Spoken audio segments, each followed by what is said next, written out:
1 2 3 4 4 तो 5 6 7 8 असं करा. नाही पॅनल नंबर क्लिअर करू घ्या सिरियल नंबर सगळ्या तुम्ही नसले तर पण समजायला पाहिजे ना. नाही काय होणार ते पॅनल रूम इथं झालं तिथं झोन नंबर 1 ला लागले असं म्हणले.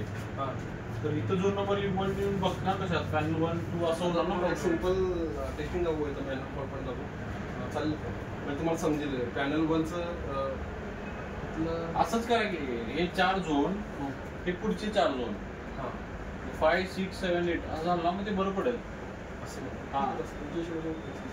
तसं माझा अंदाज काय होता एकाला एक असं एकाला एक असं ते इझी होईल.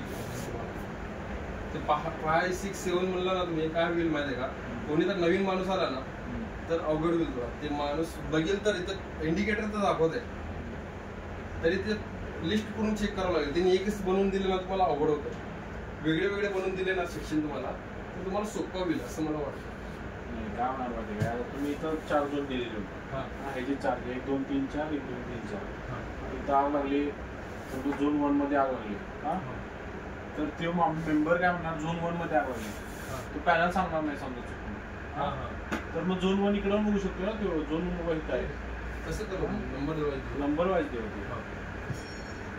जर आपण लिहिताना असं लिहू तरी ते दोन्ही बनवू असं. दोन्ही बनवा पण ते तसं पाहिजे कारण ते कन्फ्युजन होणार झोन 1 मध्ये. 2 जर झोन 1 असतील तर प्रॉब्लेम होणार. ठीक आहे आपण नंबर वाईज करू. मग इथं पेंट बूथ आहे बघा आपले इथले पेंट बूथ आहे सगळे पेंट बूथ आहे. अजून ते स्टोर आहे हे स्टोर आहे समोरचं आहे समोरचे 2 स्टोर पॅकिंग एरिया स्टोरेज आहे.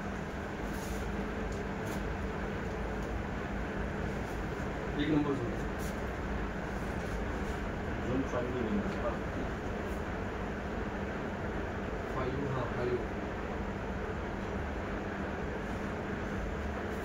अजून इथलं बघा ते समोरचा प्लॅन्ट आहे पूर्ण प्लॅन्ट आहे. अजून ये लाईन आहे ट्रान्सफॉर्मर सगळे झोन नंबर 2 3 दोन्ही कॉमन केलेले.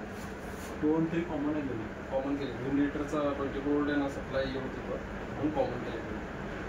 तरी तुम्ही एक मध्ये 20 लिटरला एक मध्ये येईल दोन्ही इंडिकेटर लागणार असते.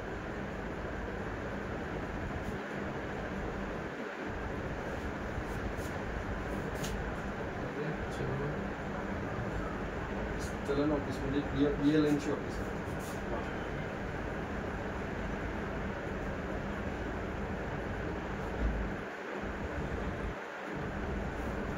सुद्धा चलन ऑफिस आहे. चलन ऑफिस एरिया बघा बाजूचं ऑफिस आहे बघा. ऑफिस ते एंड ऑफिस जे स्टोर आहे बघा तिथं पर्यंत चलन ऑफिस घेऊन लिहिलेलं आहे. मी तुम्हाला ह्याच्यात घेऊन येतो व्यवस्थित चलन ऑफिस वगैरे काय तुम्हाला एंडिंग ते एंड पर्यंत पण दाखवलं. आता टेस्टिंग घेऊ कुठं पण मी काय म्हणतो पहिला एक इथंच घेऊ तुम्हाला इथं इंडिकेटर माहिती पडेल. आपण मग तिघं वरती गेलं तर काय करा इथं वाजले ना तरी कुठं पण वाजू दे. इथं रिसेट ऑप्शन आहे तुम्हाला फोन करतो. रिसेट ऑप्शन आहे बघा तिन्ही पॅनलला आहे. कशाला म्हणजे काय डिटेक्टर फायर मध्ये जाता ना तर ते तिथलं रिसेट करायला येत नाही. कॉल पॉईंट गेलं तर तिथलं रिसेट करायला येत. इथनच करू शकतो. आम्ही इथं केलं तर इथं करा पाहिजे. आग जर लागली ना तर ते इथूनच रिसेट होणार. समजा आग कुठे लागल्या कोणाला दिसली आणि त्यांनी मॅन्युअल कॉल पॉईंट दाबला तर ते रिसेट होऊ शकतो. आम्ही बाहेर तिथं रिसेट केलं तर होऊ शकते.